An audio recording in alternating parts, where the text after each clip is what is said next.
अस्सलामुअलैकुम, मैं अफसर मैसूरी। नाजरीन इकराम, आज शहर मैसूर में वाक़िए बीजेपी यानी भारतीय जनता पार्टी के दफ्तर में बहुत सारे लोग बीजेपी में शुमालियत इख्तियार किए हैं, जिसमें शहर मैसूर की मशहूर और मारूफ शख्सियत जिनका नाम यूसुफ रज़ा ख़ान, जिन्हें शब्बीर अली शाह जुनैदी सूफ़ी बाबा कहते हैं, उन्होंने भी आज शमूलियत इख्तियार किया है। हम जानना चाहते हैं जो इनकी शमूलियत को लेकर ये ख़ुद क्या कहना चाहते हैं, आइए जानते हैं।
ನಮ್ಮೆಲ್ಲ ನಾಯಕರು ವೇದಿಕೆ ಮುಂಭಾಗದಲ್ಲಿದ್ದು ನಿಮ್ಮೆಲ್ಲರ ಪರವಾಗಿ ನಾನು ಭಾರತೀಯ ಜನತಾ ಪಾರ್ಟಿಯ ಈ ಒಂದು ಕಚೇರಿಗೆ ಆತ್ಮೀಯವಾಗಿ ನಾನು ಸ್ವಾಗತವನ್ನು ಕೋರ್ತಾ ಇದ್ದೀನಿ।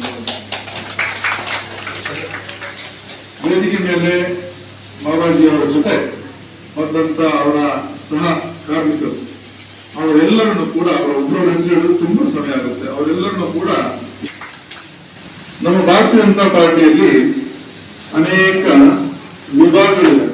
ಅದರಲ್ಲಿ ಒಂದು ವಿಭಾಗ ಏನು ಅಂತ ಹೇಳಿದ್ರೆ ಅಲ್ಪಸಂಖ್ಯಾತರ ವಿಭಾಗ, ಮೈನಾರಿಟಿ ಮೋರ್ಚಾ ಅಂತ ಹೇಳ್ತೀವಿ।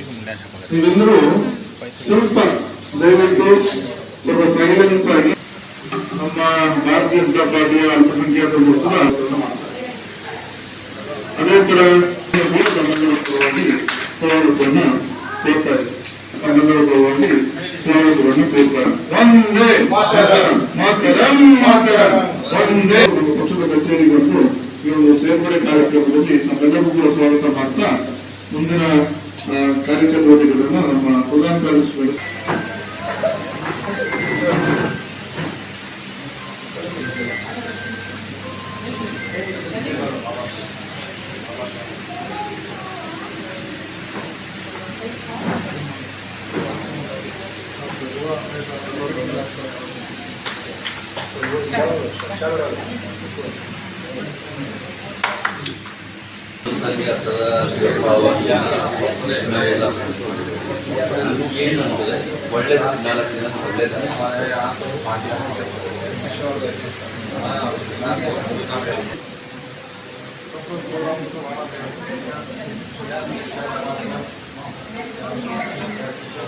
ऋत्विजा शेख,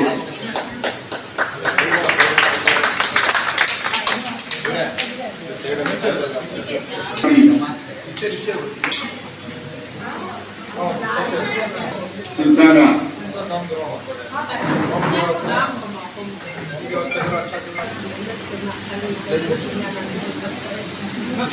आयशा,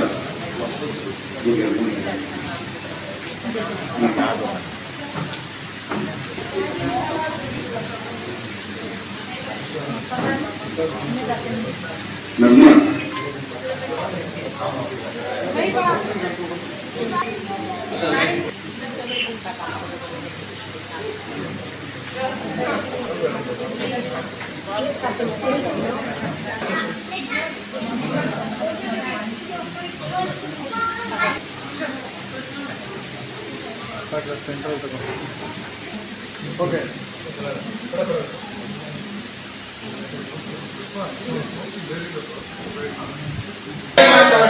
मातरम मातरम वंदे मातरम मातरम मातरम वंदे मातरम। बोलो भारत माता की जय, बोलो भारत माता की जय, बोलो भारत माता की जय। ಸೂಫಿ ಸಂತರ ಪರವಾಗಿ ನಾನು ನಮ್ಮ ಬಾಬಾರವ್ರನ್ನ ಭಾರತೀಯ ಜನತಾ ಪಾರ್ಟಿಗೆ ಆಹ್ವಾನವನ್ನು ಮಾಡ್ತಾ ಇದ್ದೀನಿ. ನಿಮ್ಮೆಲ್ಲರ ಚಪ್ಪಾಳೆ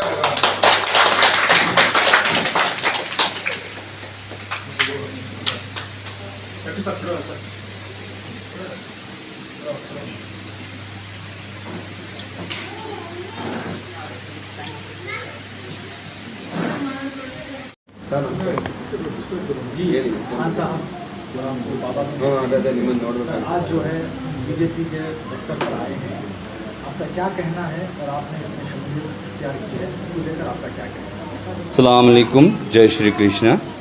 जी, पहली बात तो ये है कि हिंदुस्तान के इतिहास में अब तक सूफ़ियों के लिए भी बहुत सारे आरक्षण हैं और सूफ़ियों के लिए भी बहुत सारे फैसिलिटीज़ हैं जो आज तक मिले नहीं हैं। इसके लिए हमारे पीएम नरेंद्र मोदी जी ने जब वो पीएम बने थे तो फौरी तौर पर उन्होंने एक सूफ़ी कॉन्फ्रेंस की थी, वर्ल्ड सूफ़ी कॉन्फ्रेंस, और हमें चांस भी दिया था। लेकिन हम उस चांस को, उनके दिए हुए उस अवसर को लाभ नहीं उठा पाए। हाँ, उस दूसरे उसका लाभ उठा रहे हैं और दूसरी पार्टियां जो भी हैं XYZ, मैं नाम लेना नहीं चाहता, किसी भी पार्टी ने कभी भी सूफ़ियों के बारे में नहीं सोचा।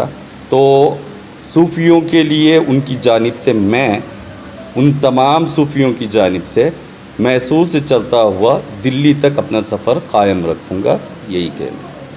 सर, सिर्फ सूफियों के लिए अच्छाई को लेकर आप इसमें शमूलियत इख्तियार कर रहे हैं जी। क्या और भी कुछ ऐसे मुद्दे हैं और भी कुछ ऐसे काम हैं जो जिससे आप खुश होकर हैं? देखिए, माइनॉरिटी डिपार्टमेंट है और वक्फ बोर्ड है, बाकी के जो भी लोग हैं अपने अपनी ज़िम्मेदारियां बखूबी निभा रहे हैं। सिर्फ सूफ़ियों के लिए ही मैं इस पार्टी में आया हूं और इस पार्टी से मैं आगे बढ़ रहा हूं। सूफ़ियों को लेके हमारा सफ़र यहीं पे ख़त्म नहीं होगा, हम दिल्ली तक जाएंगे और हमारे जो भी हुकूक़ हैं और जो भी हमें हक़ मिलने चाहिए गवर्नमेंट से फैसिलिटीज़, उनको हासिल करने तक की मेरी कोशिश रहेगी। अवाम का एक सवाल ये भी होता है, आप सबसे पहले सूफ़ी हैं या सबसे पहले मुसलमान? देखिए, मुसलमान, सूफ़ी, संत, ये सब अलग चीज़ है। जिस हुकूमत में हम पैदा हुए हैं वो हुकूमत हिंदुस्तान है। हम हुकूमत हिंदुस्तान के शहरी हैं, हुकूमत हिंदुस्तान के एक नागरिक हैं। इस हिसाब से हम भी एक भारतीय हैं। मुसलमान ज़ात अलग चीज़ है और मुल्क में पैदा होना अलग चीज़ है। इफ़ यू डोंट माइंड, आप जर्मन में पैदा होते हैं, आपको जर्मनी कह के पुकारते हैं। अमेरिका में पैदा होते हैं, अमेरिकन्स कहते हैं। अगर आप पाकिस्तान में हो तो पाकिस्तानी कहेंगे। अगर आप अफ़गान में पैदा होंगे तो आपको अफ़गानी कहेंगे। तो इसी तरह मैं हिंदुस्तान में पैदा हुआ हूँ तो मुझे भी हिंदुस्तानी कहेंगे।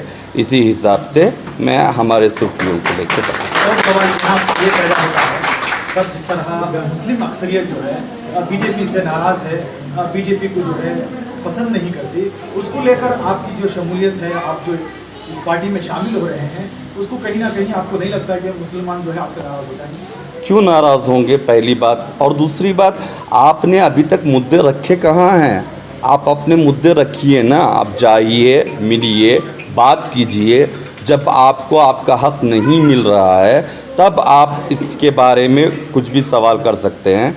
जब आपको आपके हुकूक रूल्स के मुताबिक, हुकूमत हिंदुस्तान के संविधान के मुताबिक अगर मिल रहे हैं तो आप उसका फ़ायदा उठाइए। आपकी बजाय दूसरे फ़ायदा उठा रहे हैं तो हम कुछ नहीं कर सकते। सर, अब ये भी चलते चलते बता दीजिए, बीजेपी के कुछ ऐसे अच्छे काम जिससे आप जो है मुतासिर हुए, उसमें जो है ज्वाइन हो रहे हैं या जम गए हैं?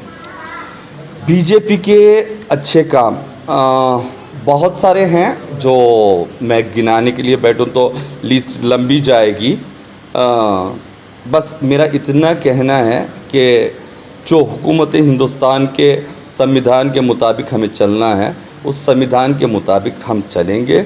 और इंशाअल्लाह बस मेरा मुद्दा यही है कि सूफियों को जो आरक्षण मिलना है, जो चीज़ें मिलनी हैं वो दूसरे खा रहे हैं, वो हक़ हमारा हमें मिले, बस और कुछ नहीं। सर, बात सिर्फ सूफीज़म की नहीं आती, एक आम इंसान की भी, जिस तरह अवाम आज सवाल कर रही है कि महंगाई ज़्यादा बढ़ गई है, बहुत सारे ऐसे मुद्दे हैं उस पर काम नहीं हो रहा है।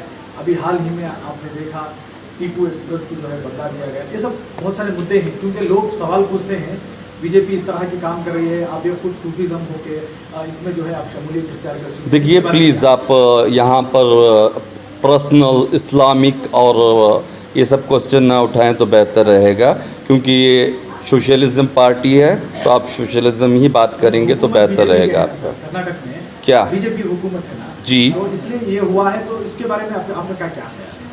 जी इसके लिए मैं सीएम की सोच नहीं बदल सकता और ना ही मैं दूसरों की सोच बदल सकता हूँ, वो उनकी सोच है। अगर नाम बदल जाने से और एक बात कहता चलूँ, चलिए ठीक है, एक तरीके से हम अगर दूसरे व्यू से अगर ले जाएं, टीपू एक्सप्रेस को ले जाएं, देखें टीपू एक्सप्रेस में टॉयलेट्स कितने हैं? नहीं पता ना, 120 या 140 टॉयलेट होंगे। नाम टीपू सुल्तान का है, उसी ट्रेन में आप मूत रहे हो, उसी ट्रेन में आप गंदगी कर रहे हो, उसी ट्रेन में आप थूक रहे हो, तो अच्छा है नाम बदल गया। मैं समझता हूँ कि टीपू की इज्जत बढ़ी है ना कि घटी है। ये आपका सवाल है, ये जी। आपका जवाब है। जी हाँ, बड़ी अच्छी बात है सर। खुसूसन शहर मैसूर के जो भी अवाम है उसको जो है अगली मर्तबा भी बीजेपी ही आना है, अगली मर्तबा वज़ीर आज़म जनाब मोदी साहब को ही बनना है, तो आप क्या करेंगे?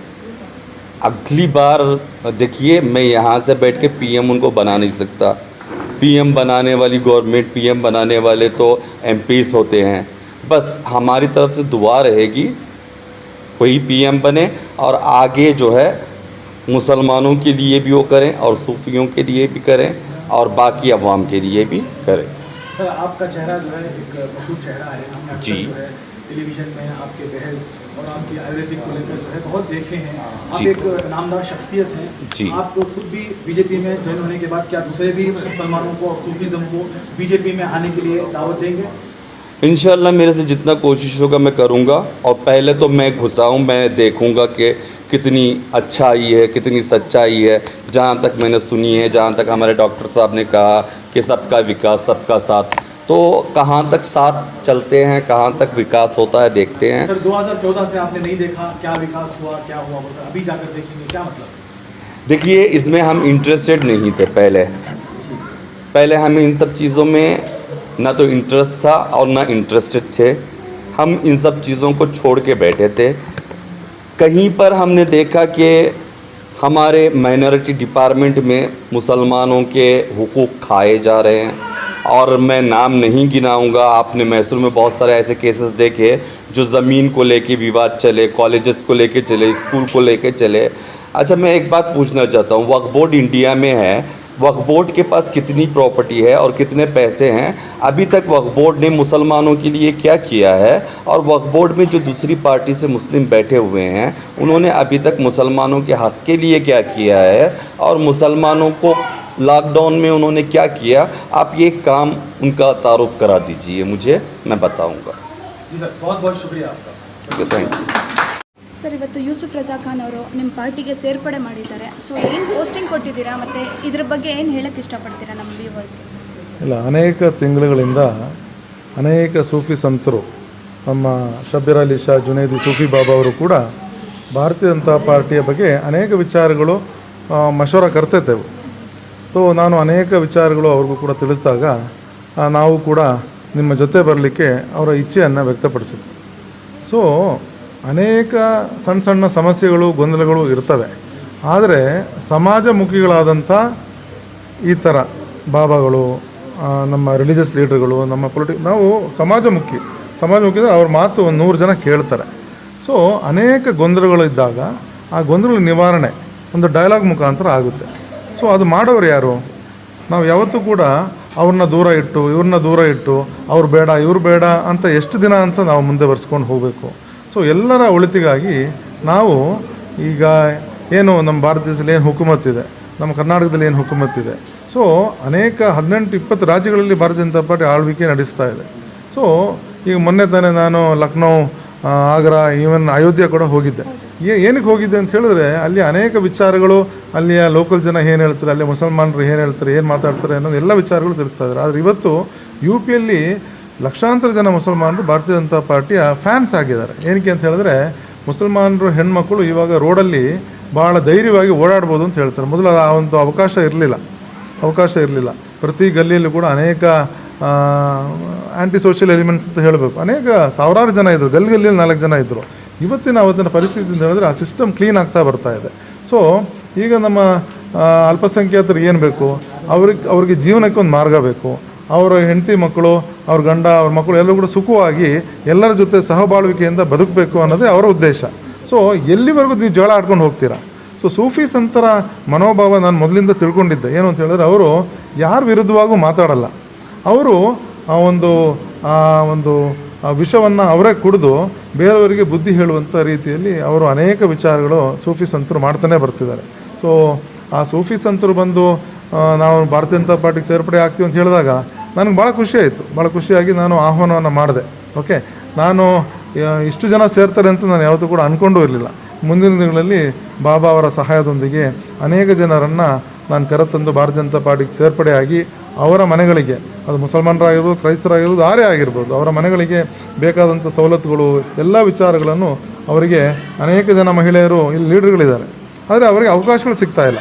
ಅವ್ರಿಗೆ ಅವಕಾಶವನ್ನು ಮಾಡಿಕೊಟ್ಟು ಅವರಿಗೆ ಅವರ ಮನೆ ಕಡೆ ಗೌರ್ಮೆಂಟಿಂದ ಬರುವಂಥ ಎಲ್ಲ ಸ್ಕೀಮ್ಗಳು, ಎಲ್ಲ ಸ್ಕಾಲರ್ಶಿಪ್ಗಳು, ಎಲ್ಲ ವಿಶೇಷತೆಗಳು, ಅವರ ರಾಷನ್ ಆಗಿರ್ಬೋದು, ಅವ್ರು ಯಾವುದೇ ಆಗಿರ್ಬೋದು, ಎಲ್ಲವೂ ಕೂಡ ನಾವು ಅವರಿಗೆ ಪ್ರತಿ ಮನೆಗಳಲ್ಲಿ, ಏನಕ್ಕೆ ಅಂದರೆ ಒಂದು ವಿಭಾಗ ಬಡತನದಲ್ಲಿದ್ದರೆ ದೇಶ ಉದ್ಧಾರ ಆಗಲ್ಲ. ಎಲ್ಲರೂ ಕೂಡ ಜೊತೆಗೆ ಎಲ್ಲರೂ ಕೂಡ ಉದ್ಧಾರ ಆಗುವಂಥ ನಿಟ್ಟಿನಲ್ಲಿ ನಾವೆಲ್ಲರೂ ಕೂಡ ಆಲೋಚನೆ ಮಾಡಬೇಕು. ಆ ಒಂದು ಒಳ್ಳೆಯ ಉದ್ದೇಶದಿಂದ ನಾವೆಲ್ಲರೂ ಸೇರ್ಕೊಂಡಿದ್ದೀವಿ ಹೊರತು ಬೇರೆಯವ್ರನ್ನ ದೂಷಣೆ ಮಾಡಲಿಕ್ಕೆ, ಬೇರೆಯವ್ರ ಬಗ್ಗೆ ಕೆಟ್ಟದಾಗಿ ನಾವು ಬಿಂಬಿಸಲಿಕ್ಕೆ ನಾವು ಯಾರೂ ಕೂಡ ಮುಂದುವರಿಸಲ್ಲ. ನಾವು ಬೇರೆಯವ್ರ ಬಗ್ಗೆ ಕೆಟ್ಟದಾಗಿ ಮಾತಾಡೋದು ಇಲ್ಲ. ಯಾಕಂದರೆ ಎಲ್ಲರದ್ದು ಅವ್ರದ್ದೇ ಆದಂಥ ಕೆಲವು ವಿಚಾರಗಳಿವೆ. ಈಗ ಪೊಲಿಟಿಕಲಿ ಮಾತಾಡೋದಾದರೆ ಕೆಲವು ವಿಚಾರಗಳಾಗ್ತವೆ. ಸೊ ಅನೇಕ ಆ ಥರ ಕನ್ಫ್ರಂಟ್ರೇಷನಿಸ್ಟ್ ಇಶ್ಯೂಸ್ ಬಂದಾಗ ಅದು ಮಾತುಕತೆಯಿಂದ ಸುಲ್ಜಾಸಕ್ತಿ. ಸೊ ಆ ನಿಟ್ಟಿನಲ್ಲಿ ನಾವು ಬಾಬಾವ್ರ ಜೊತೆ ಕೈ ಜೋಡಿಸಿ ಭಾರತೀಯ ಜನತಾ ಪಾರ್ಟಿ ಮುಖಾಂತರ ಮೈಸೂರು ನಗರದಲ್ಲಿ ಎಷ್ಟು ಜನ ಬಂದು ಸೇರ್ತಾರೋ ಅವ್ರಿಗೆ ಸೇರಿಸ್ಕೊಂಡು ಭಾರತೀಯ ಜನತಾ ಪಾರ್ಟಿ ಜೊತೆಗೆ ಜೋಡಣೆ ಮಾಡುವಂಥ ನಿಟ್ಟಿನಲ್ಲಿ ನಾವು ಮುಂದುವರ್ಸ್ಕೊಂಡು ಹೋಗ್ತಾ ಇದ್ದೀವಿ ಕಾರ್ಯ. ಒಂದು ಮೈನಾರಿಟಿ ಲೀಡರ್ ಅಂತ ಫೇಸ್ ಎಲ್ಲರೂ ಇದು ಮಾಡ್ತಿದ್ದಾರೆ ಸರ್ ನಿಮಗೆ. ಸೊ ಇವತ್ತು ನಡೀತಿರುವ ಟಿಪ್ಪು ಎಕ್ಸ್ಪ್ರೆಸ್ ತಗೊಂಡು ಮೈನಾರಿಟೀಸಲ್ಲಿ ತುಂಬ ಇದಿದೆ ಸರ್, ಗೊಂದಲ ಇದೆ ಮತ್ತು ಕೋಪನೂ ತೋರಿಸ್ತಿದ್ದಾರೆ, ಈ ಥರ ಆಗಬಾರ್ದಾಗಿತ್ತು ಅಂತ. ಸೊ ಸೂಫಿ ಸರು ಒಂದು ಮಾತು ಹೇಳಿದ್ರು, ಟಾಯ್ಲೆಟ್ಸ್ ಇದೆ ಅಲ್ಲಿ ಟ್ರೈನಲ್ಲಿ, ಸೊ ಚೇಂಜ್ ಆಯಿತು, ಒಳ್ಳೇದಾಯಿತು ಅಂತಲೂ ಕೂಡ ಹೇಳ್ತಿದ್ದಾರೆ. ಸೊ ಈ ವಿಚಾರಕ್ಕೆ ನೀವೇನು ಹೇಳ್ತೀರಾ? ನೋಡಿ, ಕೆಲವು ವಿಚಾರಗಳು ಏನಕ್ಕೆ ಡಿಸಿಷನ್ಸ್ ಆಗುತ್ತೆ ಅನ್ನೋದು ಅದು ಇಟ್ಸ್ ಎ ಪಾಲಿಸಿ ಮ್ಯಾಟರ್. ಜನರ ಕೆಲವರಿಗೆ ಆಕ್ರೋಶ ಇರುತ್ತೆ, ಇಲ್ಲ ಅಂತ ಹೇಳ್ತಿಲ್ಲ ನಾನು. ಆದರೆ ಬಹುತೇಕ ಜನರ ಆಕಾಂಕ್ಷೆಗಳು, ಆಸೆಗಳಿಗೆ ಗೌರ್ಮೆಂಟು ಕೂಡ ಸ್ಪಂದಿಸುತ್ತೆ. ಆ ನಿಟ್ಟಿನಲ್ಲಿ ಕೆಲವು ವಿಚಾರಗಳು ಆಗಿರುತ್ತವೆ. ಅದನ್ನು ಮುಂದಿನ ದಿನಗಳಲ್ಲಿ ಅದನ್ನು ನಾವು ಅದರ ಬಗ್ಗೆ ವಿಚಾರ ವಿನಿಮಯ ಮಾಡಿಕೊಂಡು ಅದನ್ನು ಸರಿಪಡಿಸ್ಕೊಂಡು ಹೋಗುವಂಥ ನಿಟ್ಟಿನಲ್ಲಿ ನಾವು ಕೆಲಸ ಮಾಡ್ತೀವಿ. ಸೊ ಮೈನಾರಿಟೀಸ್ಗೆ ಒಂದು ಹೋಪ್ ಕೊಡೋ ಥರ ಮಾತು ಹೇಳಿದ್ದೀರಾ ಸರ್ ನೀವು? ಹೌದು, ಮೈನಾರಿಟೀಸ್ಗೆ ಭಾರತೀಯ ಜನತಾ ಪಾರ್ಟಿನೇ ಹೋಪು. ಭಾರತೀಯ ಜನತಾ ಪಾರ್ಟಿ ಅಲ್ಲಿ ಹೇಳಿದ್ರಲ್ಲ, ದಿಲ್ಲಿಯಿಂದ ಹಿಡಿದು ಇಲ್ಲಿವರೆಗೂ ಕೂಡ ಮೈನಾರಿಟೀಸ್ಗೆ ಭಾರತೀಯ ಜನತಾ ಪಾರ್ಟಿನೇ ಹೋಪು. ಏನಕ್ಕೆ ಅಂದರೆ ಸಬ್ಕಾ ಸಾಥ್ ಸಬ್ಕಾ ವಿಕಾಸ್ ಸಬ್ಕಾ ಪ್ರಯಾಸ್ ಸಬ್ಕಾ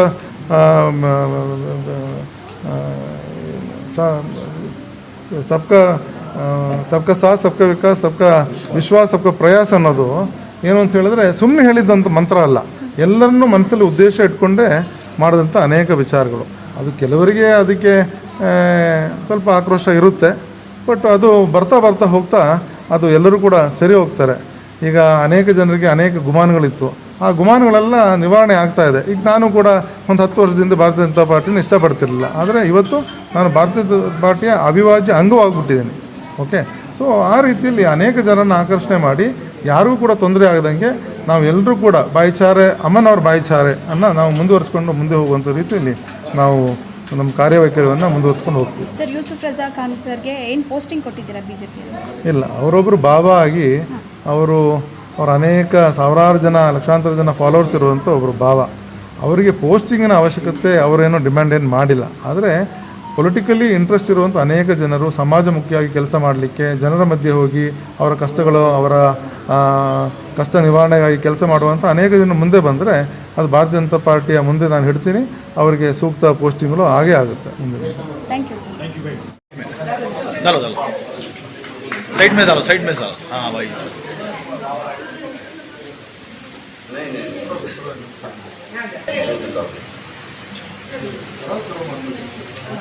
जी साहब।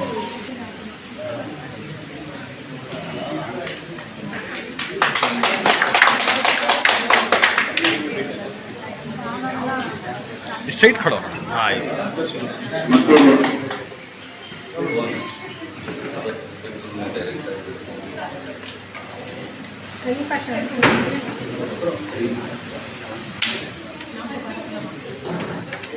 ಕಲೀಂ ಪಾಷರವರ ವೇದಿಕೆಯಲ್ಲಿ ನೋಡಬೇಕಾಗಿದೆ.